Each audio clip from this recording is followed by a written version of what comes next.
You know, I'm starting to think Motorfest needs a bigger kitchen because how they managed to fit so many improvements and optimizations into each update is beyond me.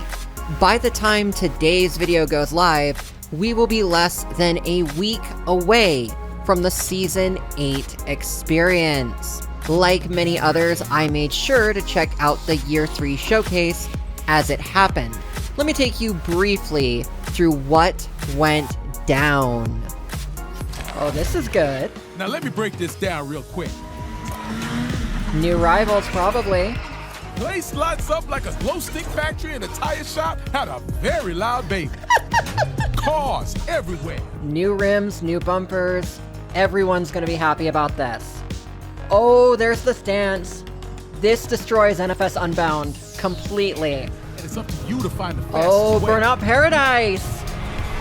Wow, I am all for this. Oh my god, they changed the visuals again! See, this is the kind of nuance that I love. Dude, I love the signage. That to me is what the game needed, because it needs to be more realistic. This is the way of the true street ride. This content alone, there's so much filming opportunity. So much filming opportunity just from this one playlist. New racetrack. Eye on the light. Guys, there's no track ahead. What? A creator mode?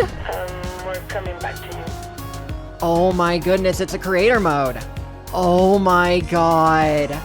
They just destroyed Recreation and Trackmania. And Forza, for that matter. Forget having a new island, this just destroys everything. Wow. Oh my goodness. I was not prepared for this. That is amazing. That is absolutely amazing. Track Forge. Wait, what are we looking at? Remote control cars. Okay. I like the look, I like the thought of it. And NASCAR. It's about time. Oh my goodness. Official license. Oh my goodness, that was amazing. No new island. No, of course not. Yes, there's a new island. There's always a new island. About time. Okay, that is a cool track. That is a cool track. What did I... Okay, that is wild. Playground Island. Okay, okay. Alright. That was really cool. That was really cool. I will admit to being a bit more bewildered than anything when they announced certain features. I'm sure nobody was expecting what is essentially Trackmania to be added to the game, though it does kind of make sense given Trackmania is another Ubisoft title. The new Playground Island is a rather high-density addition, but I would be lying if I said I wasn't secretly hoping for the island of Kauai instead. Perhaps in Year 4, though I certainly cannot complain about more drivable area, especially when it means more sea bridges and even sea tunnels to cruise around in. Now, for a lot of players, updates such as these are simply about unlocking more hours of playtime. You want to get your money's worth, and you want a reason to play the game for another year, as opposed to booting up something like NFS Unbound or Forza Horizon. The returning emphasis on street racing certainly does that, and if you are a fan of NASCAR, well, I suppose you have that too. But what I am really here to talk about today is Motorfest from the perspective of the content creator. Motorfest, and the Crew 2 by extension, are rather perfect set pieces to film not just Let's Plays of the game, but entire custom racer stories.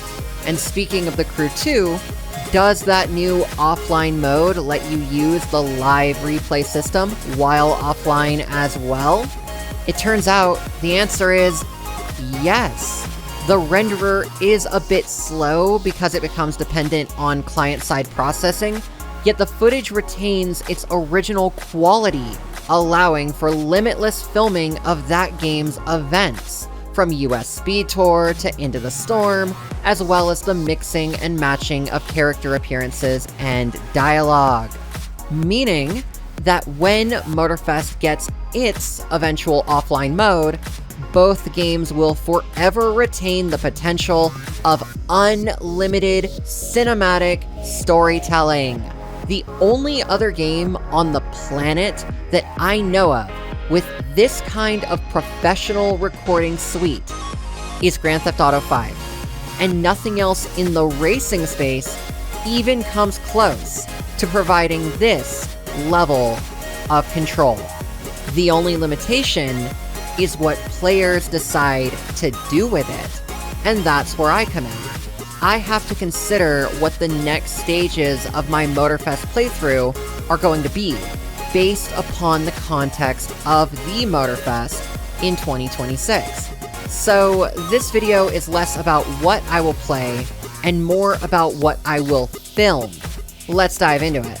If you have watched my original playthrough of the Crew Motorfest, I did about a dozen base game playlists. It was done in the style of a documentary/reality show, one that increasingly thumbed its nose at the script and became more about witty sarcasm and the multitude of side characters getting their one-up over me. I enjoyed it. I felt like it exhibited the game in a positive light. The following year, meanwhile, I had V2 take my place for the Season 2 Motorfest Legacy. It was, as the name implies, a series devoted to the Year 1 main stage Legacy Tour. Again, emphasis on the reality show, a script which moved things along gingerly while allowing V2 to deviate into some of that same sarcastic wit. As a director, I like to think that I am nothing if not consistent.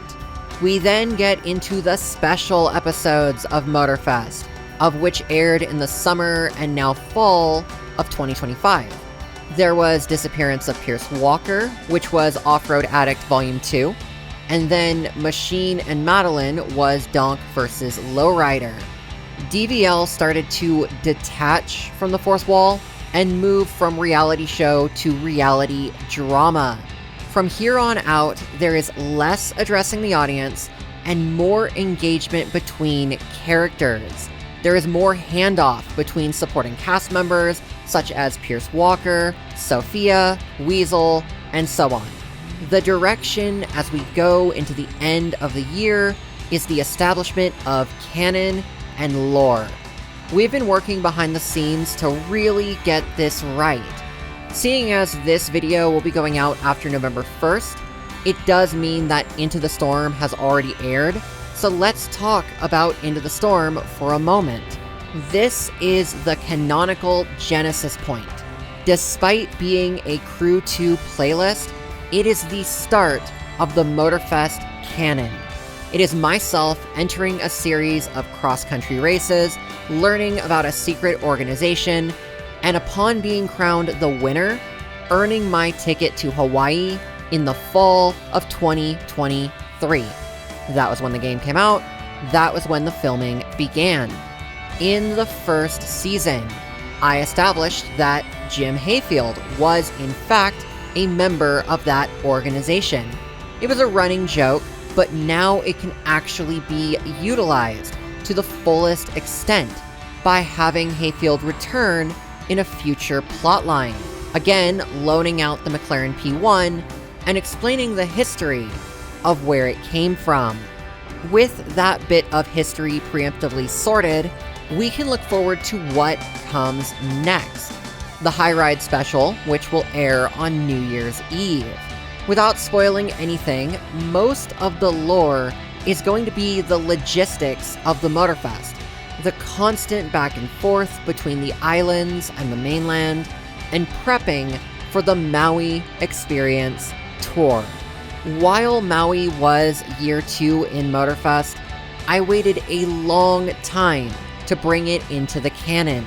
I wanted to wait until everything which was possible on Maui had been identified, and seeing as Year 3 is also largely Maui, that was definitely a good call. When I go to film in 2026, that is going to be the rematch arc of the story. It is V2 and myself working together to take on new challengers with the help of old friends. You have Made in Japan Volume 2, you have the Chase Squad, and now you have Street Riders. This sets the pack as returning allies, brings on the squad as new allies, and has Weasel return to be kind of a wild card. The primary antagonists will be the cats, led by the mystery driver in the creator's Tempesta, which we definitely need to talk about. There was a bit of a hiccup with Into the Storm that I need to get into. According to its original teaser footage, you were supposed to drive the Tempesta yourself in that playlist. However, I drove the P1, and the Tempesta became my primary antagonist of that special episode. Both versions of the car are the same base color, orange. One just has a different livery on it. And because the car is supplied on loan in both scenarios, it alleges there being a wealthy benefactor or organization still pulling the strings of the Motorfest. So while the mystery driver will remain the primary antagonist of Motorfest Rematch, the steps for getting to that point will become a lot more involved. My idea for this is, after the Chiefs are defeated, V2 gets kicked off the squad for a while, and that is when Weasel returns as a side character. Like, if there's one thing I feel bad about, it's that I have not spent nearly enough time developing V2's lore. That is something I plan to correct, giving her an origin story similar to how I had Into the Storm. And for that, there will have to be another flashback episode in the Crew 2, which makes the Crew 2 offline mode such a vital part of this process. It means I can literally get to this at my leisure. There is no urgency thanks to the editor being self-contained. And while V2 is engaged in all of that lore, plus the stuff with Weasel, I can focus on a different side of the lore. But I'm not going to spoil that part because, well, I certainly can't give everything away in a single video. All in all, Motorfest has definitely become my forever game. It removes the need to pivot to other racing series as much.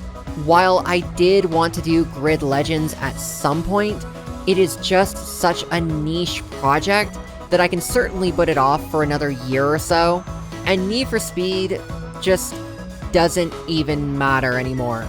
Rest in peace, we knew thee well. I really want to build my channel on this. Obviously, I will be doing other games as part of mini-series, Dangerous Hunts being Iceborne, maybe a mini-series for Balatro once that game gets updated again, Minute Matches returning, and whatnot. But I honestly like the idea of hyper-fixating. Maybe it's the neuroatypical in me. I mean, it is one of the only games that I routinely play anymore. I mean, I still play City Skylines, I still need to find a rhythm for making City Skylines videos, but Motorfest shall remain my bread and butter. Let's toast to another exciting year. Thank you so much for watching, and I will see you in the next videos.